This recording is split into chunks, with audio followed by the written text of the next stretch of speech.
ছিল প্রায় 3 ফুটের মতো ল্যাংচা করতো, 2.5 ফুট 3 ফুটের মতো ল্যাংচা গজা। তারপরে এখানে শুটকি মাছের বাজার ছিল বিশাল, শুটকি মাছ। তারপরে কাঠেরও দোকান ছিল, তামাকাটার দোকান ছিল, মুসলিম হোটেল ছিল। সেখানে মেলা মতো বাংলায় সব জায়গায় মেলা হয়, কিন্তু পান্ডুয়ার ঐতিহ্য ওই মেলা প্রায় 1.5 মাস। এই মেলা আদিবাসীদের এখানে কথা ছিল, একসময় আদিবাসীদের 3 দিন 4 দিন জাগরণ হতো। সেখানে বাইরে থেকে সেই বাংলার বাইরে কিন্তু ঝাড়খণ্ডের থেকে মানুষ আসতো। এখানে এদের রীতি ছিল জাগরণের দিন সব ছেলেমেয়েরা বা এলাকার মানুষের একত্রিত হয় এবং যাকে ভালো লাগে পছন্দ হয় সেখানে কিন্তু ফাইনাল কথা বলে ফাইনাল বিবাহ রীতি ছিল এখানে। সেই মেলা হচ্ছে মাঘী মেলা।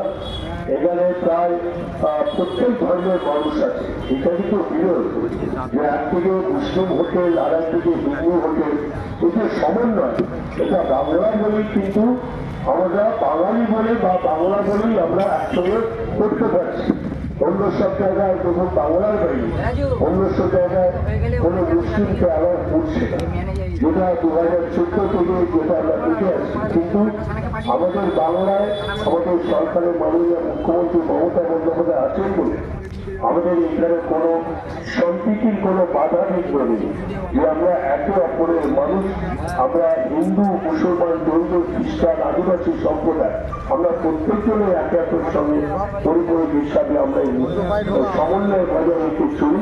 আজকে মেলায় দেখুন, আপনারা যারা এসছে ওদের পা সাইডে মুসলিমের বড় বড় হোটেল, আবার ডান দিকেও দেখবেন আপনার হিন্দু হোটেল আছে। এই মেলায় হিন্দু, মুসলমান, সর্বসাধারণ মানুষের জন্য এই মেলা।